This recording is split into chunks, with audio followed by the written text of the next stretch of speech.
ഈ കഴിഞ്ഞ ദിവസം പാർലമെന്റിൽ അവതരിപ്പിച്ച യൂണിയൻ ബഡ്ജറ്റിൽ നിന്ന് ഞാൻ നോട്ടീസ് ചെയ്ത ഒരു കാര്യമാണ് ഇന്ന് ഈ വീഡിയോയിൽ ഡിസ്കസ് ചെയ്യുന്നത്. ഇന്ത്യയിലെ ബാങ്കിൽ, മ്യൂച്വൽ ഫണ്ടുകളിൽ, ഷെയർ മാർക്കറ്റിൽ, അതേപോലെ ഇൻഷുറൻസ് പോളിസികൾ, പെൻഷൻ ഫണ്ടുകളിലൊക്കെ നിക്ഷേപം നടത്തുന്ന വ്യക്തികൾക്ക് ഉപകാരപ്രദമാകുന്ന രീതിയിൽ ഒരു സെൻട്രൽ KYC രജിസ്ട്രി 2025 തന്നെ സ്ഥാപിക്കുമെന്ന് ബഡ്ജറ്റ് പ്രസംഗത്തിൽ ഫൈനാൻസ് മിനിസ്റ്റർ പറഞ്ഞിട്ടുണ്ട്.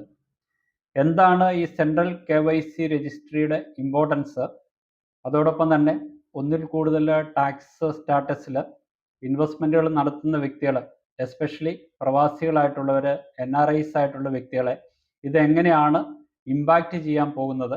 അവർ പ്രസൻ്റ്ലി നടത്തിയിരിക്കുന്ന നിക്ഷേപങ്ങൾക്ക് ഏതെങ്കിലും തരത്തിലുള്ള പ്രശ്നങ്ങൾ ഉണ്ടാകാൻ ചാൻസ് ഉണ്ടോ? അവരുടെ NRI സ്റ്റാറ്റസിൽ, അതായത് നോൺ റെസിഡൻറ്റ് ഇന്ത്യൻ സ്റ്റാറ്റസിൽ ബാങ്കുകളിൽ NRI അക്കൗണ്ടും NRO അക്കൗണ്ടും ഓപ്പറേറ്റ് ചെയ്യുന്നു. അതോടൊപ്പം തന്നെ അവർ നോർമലായിട്ടുള്ള SB അക്കൗണ്ടുകൾ മെയിൻറ്റെയിൻ ചെയ്യുന്നു. അതിനുപരിയായിട്ട് അവർ ഷെയർ മാർക്കറ്റിലും മ്യൂച്വൽ ഫണ്ടുകളിലുമൊക്കെ അവരുടെ റെസിഡൻറ്റ് സ്റ്റാറ്റസിൽ അക്കൗണ്ടുകൾ ഓപ്പൺ ചെയ്ത് ഷെയറുകൾ വിൽക്കുന്നു, വാങ്ങുന്നു, ഡേ ട്രേഡിംഗ് ചെയ്യുന്നു, F&O മാർക്കറ്റിൽ ട്രേഡ് എക്സിക്യൂട്ട് ചെയ്യുന്നു, മ്യൂച്വൽ ഫണ്ടുകളിലെ യൂണിറ്റുകൾ വാങ്ങുന്നു, ഇൻഷുറൻസ് പോളിസികൾ എടുക്കുന്നു, പെൻഷൻ ഫണ്ടുകളിൽ നിക്ഷേപം നടത്തുന്നു. ഇതുപോലെ 2 ടാക്സ് സ്റ്റാറ്റസിൽ ട്രാൻസാക്ഷൻസ് നടത്തുന്ന NRIs ആയിട്ടുള്ള ആളുകൾ, അല്ലെങ്കിൽ പ്രവാസികളായിട്ടുള്ള ആളുകൾ, അല്ലെങ്കിൽ മറ്റേതെങ്കിലും കാറ്റഗറിയിൽ പെടുന്ന വ്യക്തികൾക്ക് എങ്ങനെയാണ് ഈ സെൻട്രൽ രജിസ്ട്രി വരുമ്പോൾ അവരെ എക്സിസ്റ്റിംഗ് ആയിട്ടുള്ള ഇൻവെസ്റ്റ്മെൻറ്റിനും ഫ്യൂച്ചറിലേക്കുള്ള ഇൻവെസ്റ്റ്മെൻറ്റിനും ഏതെങ്കിലും തരത്തിലുള്ള പ്രശ്നങ്ങൾ ഉണ്ടാകുമോ? ഈ കാര്യങ്ങളാണ് ഇന്നത്തെ വീഡിയോയിൽ നമ്മൾ ഡീറ്റെയിൽ ആയിട്ട് ഡിസ്കസ് ചെയ്യുന്നത്. ഞാൻ പ്രകാശ് നായർ, ഫുൾ ടൈം ഇൻവെസ്റ്ററും കണ്ടന്റ് ക്രിയേറ്ററുമാണ്. നിങ്ങൾക്ക് ഈ വീഡിയോയിലേക്ക് സ്വാഗതം. NRIസിന്, അതായത് പ്രവാസികൾക്ക് ഉപകാരപ്രദമായിട്ടുള്ള ഏകദേശം 350ഓളം വീഡിയോകൾ നമ്മുടെ യൂട്യൂബ് ചാനൽ തന്നെ പോസ്റ്റ് ചെയ്തിട്ടുണ്ട്. അപ്പോൾ പ്രവാസികൾ അറിയേണ്ട എല്ലാ കാര്യങ്ങളും വളരെ വിശദമായിട്ട് ഈ വീഡിയോയിൽ ഡിസ്കസ് ചെയ്തിട്ടുണ്ട്. ഇന്ന് ഇന്ത്യയിൽ പ്രവാസികൾക്ക് ഉപകാരപ്രദമായിട്ടുള്ള ഇത്ര അധികം വീഡിയോകൾ പോസ്റ്റ് ചെയ്ത മറ്റേതെങ്കിലും യൂട്യൂബ് ചാനൽ നിലവിലുണ്ടോ എന്നുള്ള കാര്യത്തിൽ എനിക്ക് സംശയമുണ്ട്. പ്രവാസി റിലേറ്റഡ് ആയിട്ടുള്ള കാര്യങ്ങൾ ചർച്ച ചെയ്യുന്നതിനും അവർക്ക് ഇൻവെസ്റ്റ്മെൻറ്റ്, ടാക്സ്, അതേപോലെ പ്രവാസികളുടെ വെൽഫെയറിന് വേണ്ടിയിട്ട് ഓപ്പറേറ്റ് ചെയ്യുന്ന സ്കീമുകളെ കുറിച്ചുള്ള ഇൻഫർമേഷനും അതിനവർക്ക് വേണ്ട ക്ലാരിഫിക്കേഷൻ നൽകുന്നതിന് വേണ്ടിയിട്ട് അനവധി വാട്സപ്പ് ഗ്രൂപ്പുകൾ പ്രവർത്തിക്കുന്നുണ്ട്. ആ വാട്സപ്പ് ഗ്രൂപ്പുകളിൽ ആയിരക്കണക്കിന് പ്രവാസികളും മെമ്പേഴ്സുമാണ്. അവർക്ക് അതിൻ്റെ ബെനിഫിറ്റും ലഭിക്കുന്നുണ്ട്. ഈ വീഡിയോ വളരെ ഇമ്പോർട്ടൻ്റ് ആയിട്ടുള്ള ഒരു വീഡിയോ ആണ്. ഈ വീഡിയോ അവസാനം വരെയും കാണുവാനായിട്ട് താല്പര്യപ്പെടുന്നു. അതോടൊപ്പം തന്നെ നിങ്ങളുടെ പ്രവാസികളായിട്ടുള്ള സുഹൃത്തുക്കൾക്കും ബന്ധുക്കൾക്കും ഈ വീഡിയോ ഫോർവേഡ് ചെയ്ത് കൊടുക്കുക. കാരണം ഈ സെൻട്രൽ രജിസ്ട്രി നിലവിൽ വരുമ്പോൾ അവരിപ്പോൾ നിലവിൽ നടത്തിയിരിക്കുന്ന ഇൻവെസ്റ്റ്മെൻറ്റുകൾക്ക് അവരുടെ ഇൻവെസ്റ്റ്മെൻറ്റുകൾ ബ്ലോക്ക് ആകാനായിട്ടുള്ള ചാൻസുകളുണ്ട്. ഈ കാര്യങ്ങൾ മനസ്സിലാക്കുക. ഈ കാര്യങ്ങൾ മനസ്സിലാക്കി പ്രോപ്പറായിട്ടുള്ള രീതിയിൽ, അതായത് ഒരു സിംഗിൾ ടാക്സ് സ്റ്റാറ്റസിൽ നിങ്ങളുടെ അക്കൗണ്ടുകൾ റെഗുലറൈസ് ചെയ്ത് മുന്നോട്ട് കൊണ്ടുപോവുക. ഒരു ഇന്ത്യൻ സിറ്റിസനെ സംബന്ധിച്ചിടത്തോളം അവർ പല സമയങ്ങളിലും വിദേശത്ത് ജോലിക്ക് വേണ്ടിയിട്ട് പോയിട്ടുണ്ടാവാം, അല്ലെങ്കിൽ മറ്റേതെങ്കിലും കാര്യങ്ങൾക്ക് വേണ്ടിയിട്ട് വിദേശത്ത് താമസിച്ചിട്ടുണ്ടാവാം.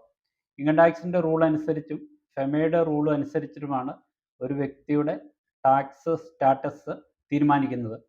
നിങ്ങളൊരു നോൺ റെസിഡൻറ്റ് ഇന്ത്യൻ്റെ കാറ്റഗറിയിൽ പെടുന്ന ഒരു വ്യക്തിയാണ്, അല്ലെങ്കിൽ നിങ്ങൾ വിദേശത്ത് ജോലി ചെയ്യുന്ന ഒരു വ്യക്തിയാണെങ്കിൽ തീർച്ചയായിട്ടും നിങ്ങൾ ഇന്ത്യയിൽ നടത്തുന്ന നിക്ഷേപങ്ങൾ നിങ്ങളുടെ നോൺ റെസിഡൻറ്റ് ഇന്ത്യൻ സ്റ്റാറ്റസിൽ അല്ലെങ്കിൽ NRI സ്റ്റാറ്റസിൽ ആയിരിക്കണമെന്ന് നമ്മുടെ നിയമങ്ങൾ പറയുന്നു.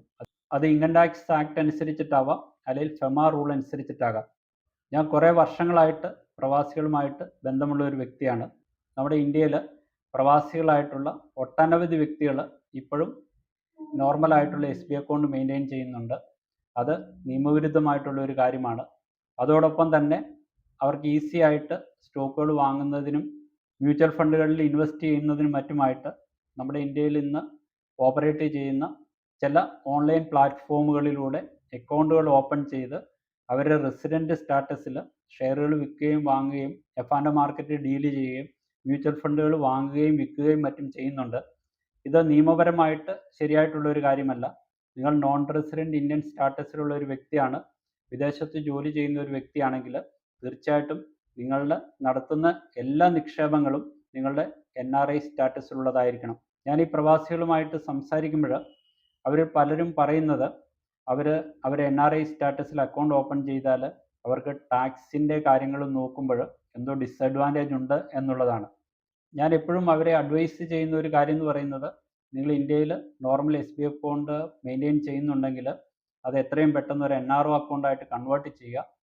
അതോടൊപ്പം തന്നെ നിങ്ങൾ റെസിഡൻറ്റ് സ്റ്റാറ്റസിൽ ഏതെങ്കിലും ഡിമാറ്റ് അക്കൗണ്ടോ അല്ലെങ്കിൽ മ്യൂച്വൽ ഫണ്ട് അക്കൗണ്ടോ ഓപ്പൺ ചെയ്തിട്ടുണ്ടെങ്കിൽ അത് കൺവേർട്ട് ചെയ്ത് NRI സ്റ്റാറ്റസിലേക്ക് മാറ്റുവാൻ എപ്പോഴും ഞാൻ അഡ്വൈസ് ചെയ്യുന്ന ഒരു കാര്യമാണ്.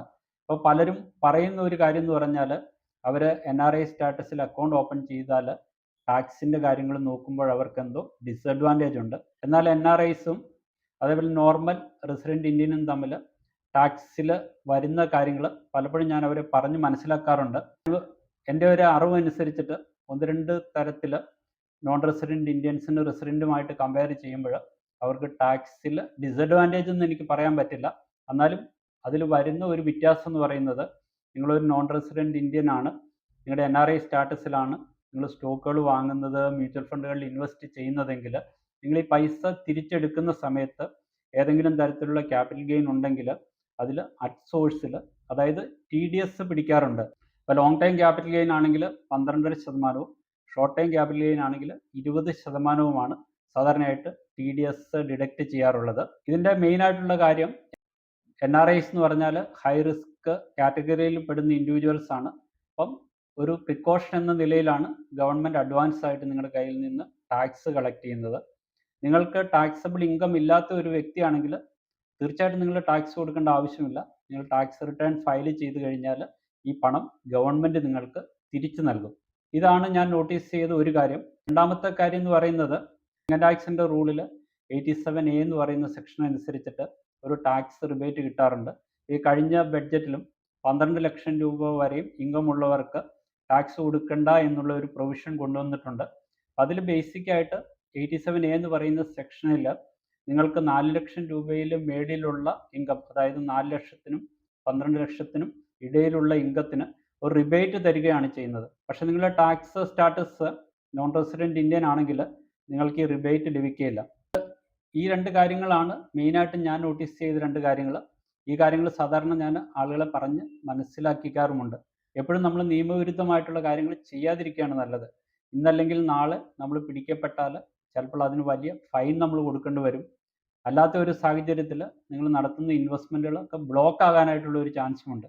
ഞാനിവിടെ പറഞ്ഞു വന്നത്, KYC പർപ്പസിന് വേണ്ടിയിട്ട് ഒരു സെൻട്രൽ രജിസ്ട്രി നിലവിൽ വന്നു കഴിഞ്ഞാൽ ഇന്ന് ഇന്ത്യയിൽ Reserve Bank of India regulate ചെയ്യുന്ന ബാങ്കുകൾ, അതേപോലെയുള്ള financial institutions, SEBI securities exchange board of India regulate ചെയ്യുന്ന ക്യാപിറ്റൽ മാർക്കറ്റ് എൻറ്റിറ്റീസ്, അല്ലെ ക്യാപിറ്റൽ മാർക്കറ്റുമായിട്ട് റിലേറ്റഡ് ആയിട്ടുള്ള സ്ഥാപനങ്ങൾ, IRDA റെഗുലേറ്റ് ചെയ്യുന്ന ഇൻഷുറൻസ് കമ്പനികൾ, അതായത് ലൈഫ് ഇൻഷുറൻസ് കമ്പനിയോ ജനറൽ ഇൻഷുറൻസ് കമ്പനികളോ, pension fund regulatory development authority regulate ചെയ്യുന്ന പെൻഷൻ ഫണ്ടുകൾ, NPS, അടൽ പെൻഷൻ യോജന, ഇതേപോലെയുള്ള പെൻഷൻ സ്കീമുകൾ, അല്ലെങ്കിൽ ഇതേപോലെയുള്ള എൻറ്റിറ്റികൾ റെഗുലേറ്റ് ചെയ്യുന്ന സ്ഥാപനങ്ങളിൽ നമുക്കൊരു ഇൻവെസ്റ്റ്മെൻറ്റ് സ്റ്റാർട്ട് ചെയ്യണം, ബാങ്കിൽ ഒരു അക്കൗണ്ട് സ്റ്റാർട്ട് ചെയ്യണമെങ്കിൽ നമ്മൾ KYC പ്രൊസീജിയർ കംപ്ലീറ്റ് ചെയ്യേണ്ട ആവശ്യമുണ്ട്.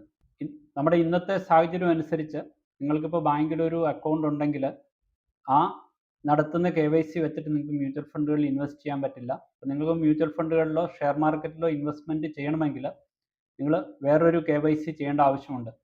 ഇത് ഒരു ഇൻവെസ്റ്ററെ സംബന്ധിച്ചിടത്തോളം ഒരു ഡ്യൂപ്ലിക്കേറ്റ് വർക്കാണ്, ടൈം കൺസ്യൂമിങ് വർക്കാണ്. ഇത് ഒരുപാട് ഇൻകൺവീനിയൻസ് സാധാരണക്കാരായിട്ടുള്ള ആളുകൾക്ക് ഉണ്ടാകുന്നുണ്ട്.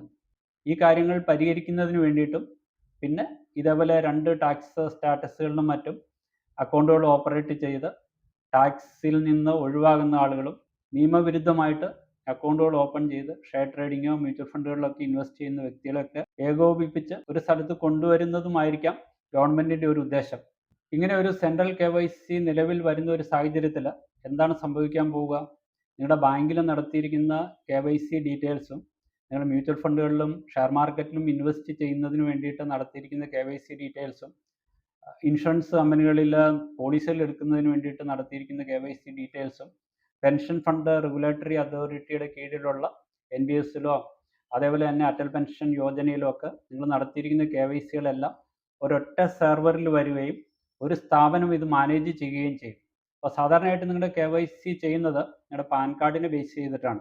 ഒരു വ്യക്തിയെ സംബന്ധിച്ചിടത്തോളം ഇന്ന് ഇന്ത്യയിൽ ഒരു പാൻ കാർഡ് മാത്രമേ ഉണ്ടായിരിക്കുകയുള്ളൂ. തീർച്ചയായിട്ടും ഈ പ്രോസസ്സിലൂടെ KYCകളെല്ലാം ഒരു സ്ഥലത്ത് വരുമ്പോൾ ഒരു വ്യക്തിക്ക് ഒന്നിൽ കൂടുതൽ ടാക്സ് സ്റ്റാറ്റസിൽ വിവിധ സ്ഥാപനങ്ങളിൽ ഇൻവെസ്റ്റ്മെൻറ്റുകൾ ഉണ്ടെങ്കിൽ തീർച്ചയായിട്ടും അത് പിടിക്കപ്പെടുകയും അങ്ങനെയുള്ള അക്കൗണ്ടുകൾ ബ്ലോക്ക് ചെയ്യാനായിട്ടുള്ള ഒരു സാഹചര്യം ഉണ്ടെന്ന് ഞാൻ മനസ്സിലാക്കുന്നു. ഞാൻ ഈ ജസ്റ്റ് ഈ അനൗൺസ്മെൻറ്റ് കണ്ടപ്പോൾ എൻ്റെ ഒരു ഐഡിയയിൽ നിന്ന് ഞാൻ പറഞ്ഞതാണ്. ഇത് ഇംപ്ലിമെൻ്റ് ചെയ്ത് കഴിഞ്ഞാൽ ഇതേപോലെയുള്ള ചില പ്രശ്നങ്ങൾ വരാം.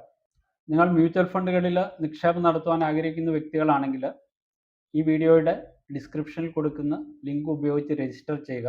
ആംഫി രജിസ്റ്റേർഡ് ആയിട്ടുള്ള ഒരു MFD നിങ്ങളുടെ ഇൻവെസ്റ്റ്മെൻറ്റ് ഒബ്ജക്റ്റീവിന് ബേസ് ചെയ്ത് നിങ്ങളുടെ റിസ്ക് അനലൈസ് ചെയ്തതിന് ശേഷം സ്യൂട്ടബിൾ ആയിട്ടുള്ള മ്യൂച്വൽ ഫണ്ട് സ്കീമുകൾ സജസ്റ്റ് ചെയ്യുന്നതാണ്. മ്യൂച്വൽ ഫണ്ട് സ്കീമുകളിൽ നിക്ഷേപം നടത്തുവാൻ താല്പര്യമുള്ള വ്യക്തികൾ മാത്രം രജിസ്റ്റർ ചെയ്താൽ മതിയാവും. NRIസുമായിട്ട് കുറേ വർഷങ്ങളായിട്ട് ഇടപെടുന്ന വ്യക്തി എന്ന നിലയിൽ ഒരുപാട് NRIs ഇതേപോലെ 2 ടാക്സ് സ്റ്റാറ്റസിൽ അവർ ഇൻവെസ്റ്റ്മെൻറ്റുകൾ ചെയ്യുന്നുണ്ട്. ഇപ്പോഴും ഇന്ത്യയിൽ അവർ നോർമൽ SB അക്കൗണ്ട് മെയിൻറ്റെയിൻ ചെയ്യുന്നുണ്ട്. അപ്പോൾ ഗവൺമെൻറ്റിനെ സംബന്ധിച്ചിടത്തോളം ഇൻകം ടാക്സ് റൂൾസിനോ FEMA ആക്റ്റിൽ പറഞ്ഞിരിക്കുന്ന റൂൾസിനോ വിപരീതമായിട്ട് ആരെങ്കിലും ഏതെങ്കിലും രീതിയിൽ ഇന്ത്യയിൽ ഓപ്പറേറ്റ് ചെയ്യുന്നുണ്ട് അല്ലെങ്കിൽ അക്കൗണ്ടുകൾ ഓപ്പൺ ചെയ്യുന്നുണ്ടെങ്കിൽ തീർച്ചയായിട്ടും അത് ബ്ലോക്ക് ആകാനായിട്ടുള്ള ഒരു ചാൻസ് ഉണ്ടെന്ന് ഞാൻ മനസ്സിലാക്കുന്നു. ഇത് ഒഫീഷ്യലായിട്ടുള്ള ഒരു കാര്യമല്ല, എൻ്റെ ഒരു മനസ്സിൽ തോന്നിയ ഒരു കാര്യം മാത്രമാണ് ഞാനിവിടെ വിശദീകരിച്ചിരിക്കുന്നത്. ഇത് നടപ്പാകാം, നടപ്പാകാതെ ഇരിക്കാം. അപ്പോൾ പ്രവാസികളായിട്ടുള്ള വ്യക്തികൾ ഇതൊന്ന് ശ്രദ്ധിക്കുക. എങ്ങനെയാണ് നിങ്ങളുടെ അക്കൗണ്ട് റെഗുലറൈസ് ചെയ്യുന്നത്? ഈ കാര്യങ്ങളെക്കുറിച്ച് നിങ്ങൾക്ക് അറിയണമെങ്കിൽ തീർച്ചയായിട്ടും എനിക്ക് നിങ്ങളെ ഹെൽപ്പ് ചെയ്യാനായിട്ട് സാധിക്കും. സെൻട്രൽ KYC ഓപ്പറേഷനിലാകുമ്പോൾ ഇന്ന് 2 ടാക്സ് സ്റ്റാറ്റസിൽ ഇൻവെസ്റ്റ്മെൻറ്റുകൾ നടത്തുന്ന വ്യക്തികൾക്ക് സംഭവിക്കാവുന്ന ഒരു പോസിബിലിറ്റീനെ കുറിച്ച് മാത്രമാണ് ഈ വീഡിയോയിൽ സംസാരിച്ചത്. അത് വരണമെന്നില്ല.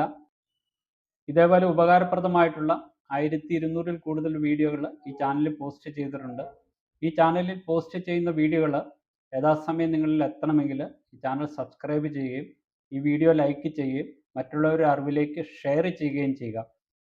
ഇതേപോലെ യൂസ്ഫുള്ളും ഇൻഫർമേറ്റീവുമായിട്ടുള്ള മറ്റൊരു വീഡിയോയുമായിട്ട് മറ്റൊരവസരത്തിൽ കാണുന്നവരെ നന്ദി, നമസ്കാരം.